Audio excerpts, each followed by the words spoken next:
Salam olahraga. Perkenalkan, nama saya Lorenzo Sinaga dengan NIM 6201210014. Saya dari kelas IKOR B 2020, Fakultas Ilmu Keolahragaan Universitas Negeri Medan. Jadi pada kesempatan ini saya akan membahas mengenai materi doping darah. Kita mungkin tidak jarang mendengar mengenai doping. Jadi doping ini adalah hal yang sering tidak jarang kita dengar dari atlet atau olahragawan. Jadi doping ini adalah zat yang sangat berbahaya yang biasa digunakan oleh para atlet. Jadi doping ini dianggap tindakan kriminal dalam dunia olahraga. Doping darah adalah suatu metode terlarang untuk meningkatkan performa atlet dengan cara meningkatkan kemampuan tubuh untuk membawa oksigen lebih banyak ke otot. Jadi doping darah ini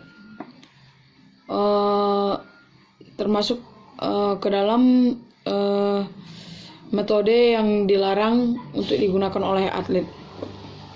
Kasus doping darah banyak meningkat jumlah hemoglobin dalam sirkulasi darah. Hemoglobin ini adalah protein pembawa oksigen dalam darah. Dengan meningkatnya hemoglobin, maka jumlah oksigen sebagai bahan bakar otot atlet akan meningkat. Dengan demikian akan mempengaruhi peningkatan performa dan stamina pada atlet ketika mereka bermain di lapangan. Secara umum ada 3 doping darah yang dikenal secara luas pada dunia olahraga. Yang pertama itu ada transfusi darah. Jadi transfusi darah ini dipakai juga untuk meningkatkan performa pada atlet. Dan selain itu transfusi darah juga terbagi menjadi 2 bagian. Yang pertama itu ada namanya autologous transfusion. Jadi pada autologous transfusion ini yang menggunakan metodenya menggunakan darah atlet tersebut. Jadi darah atlet tersebut diambil lalu disimpan untuk penggunaan selanjutnya. Jadi ketika darah sudah diambil, maka setelah itu darah tersebut akan disimpan lalu akan dipergunakan ketika atlet akan bertanding, sehingga stamina dan performa atlet tersebut akan meningkat ketika bermain di lapangan. Jadi dia akan efeknya akan menjadi seperti penggunaan doping pada umumnya, seperti dia tidak akan mudah lelah dan memiliki peluang besar untuk berprestasi. Tetapi walaupun memiliki peluang besar untuk berprestasi dengan penggunaan doping, mereka juga akan dapat mengalami seperti karirnya akan rusak di dunia olahraga ketika mereka menggunakan doping tersebut.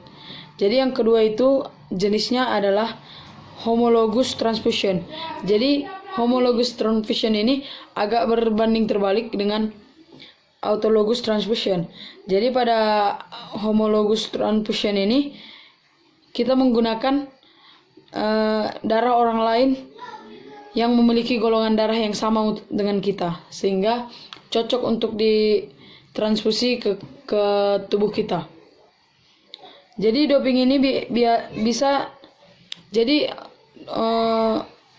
doping ini bisa dideteksi secara mudah dengan doping ini dapat dideteksi secara mudah. Jadi penggunaan doping transfusi darah ini sudah dilakukan sejak tahun 2004 dalam Olimpiade musim panas di Athena. Jadi termasuk cukup lama penggunaan transfusi darah untuk peningkatan performa pada atlet. Yang kedua itu adalah injeksi EVO. EVO ini adalah hormon yang diproduksi di dalam ginjal dan akan berfungsi untuk mengatur produksi sel darah merah di dalam tubuh. Jadi dalam dunia medis, injeksi EVO diberikan untuk menstimulasi produksi sel darah merah dalam tubuh kita. Jadi pada atlet EVO juga dipakai untuk merangsang tubuh memproduksi sel darah merah lebih tinggi dari kadar normal sehingga stamina meningkat. Jadi dengan tubuh atlet memproduksi EVO tadi, jadi energi dan stamina dan performa atlet itu akan meningkat. Jadi dia juga dengan penggunaannya sel darah merah akan mudah diproduksi. Jadi tes darah dan urin untuk mendeteksi adanya penggunaan injeksi EVO, tes darah dan tes urin bisa digunakan untuk mendeteksinya. Tetapi EVO berada dalam tubuh dalam waktu yang singkat. Jadi meski dampaknya akan terjadi pada jangka panjang dan dampaknya akan terjadi untuk dampak yang terjadi pada jangka panjang mungkin agak sulit untuk dideteksi karena dia berada dalam tubuh hanya sementara dan dia tidak akan bertahan lama, sehingga ketika dideteksi pengguna bisa saja tidak ketahuan telah menggunakan injeksi EVO tersebut. Yang ketiga itu ada pembawa oksigen sintesis. Jadi pada pembawa oksigen sintesis ini mereka menggunakan zat kimia yang punya kemampuan membawa oksigen. Mereka menggunakan kimia yang memiliki kemampuan untuk membawa oksigen. Jadi para atlet akan menggunakan pembawa oksigen sintesis untuk mencapai performa maksimal dengan meningkatkan oksigen di dalam darah. Dengan peningkatan oksigen di dalam darah, maka otomatis performa mereka sewaktu bertanding akan jauh lebih meningkat ketimbang sewaktu mereka tidak menambah pembawa oksigen sintesis tersebut. Jadi bisa jadi peningkatannya akan meningkat 2 kali lipat dibandingkan dengan orang yang tidak menggunakannya. Jadi mereka tidak akan merasakan kelelahan yang berlebih walaupun telah melakukan pertandingan yang cukup lama dan cukup melelahkan. Mereka akan selalu terasa seperti pertama kali melakukannya. Jadi tidak terlihat mereka terlalu kelelahan karena telah menggunakan pembawa oksigen sintesis. Jadi performanya dan staminanya akan lebih meningkat. Jadi dalam prosedur tes doping, pada prosedurnya tes doping tidak hanya dilakukan pada saat akan berkompetisi, tetapi mereka juga para ahli doping juga akan melakukan pemeriksaan pada saat tidak kompetisi pun mereka akan lakukan, sehingga banyak juga atlet yang akan bersembunyi atau melarikan diri saat akan dilakukannya tes doping. Karena ketika mereka ketahuan telah mempergunakan doping, mereka akan tidak diperbolehkan atau akan dikeluarkan dari atlet, sehingga karir mereka akan jatuh ketika mereka ketahuan menggunakan doping dan mereka tidak dapat melanjutkan kompetisi atau meningkatkan prestasi di dalam dunia olahraga lagi, karena mereka sudah melakukan kecurangan ketika mereka mempergunakan doping untuk peningkatan stamina agar mendapatkan prestasi maksimal di lapangan. Sementara seharusnya mereka harus melakukan latihan semaksimal mungkin jika ingin mendapatkan prestasi yang maksimal juga. Berikutnya kita akan membahas mengenai efek doping. Mungkin doping memang cukup banyak memberikan manfaat untuk meningkatkan prestasi pada atlet. Tetapi setelah menggunakan doping, maka akan ada resiko yang berbahaya yang akan dialami atlet ketika mereka telah mempergunakan doping darah. Jadi efek yang akan mereka alami ini cukup berbahaya.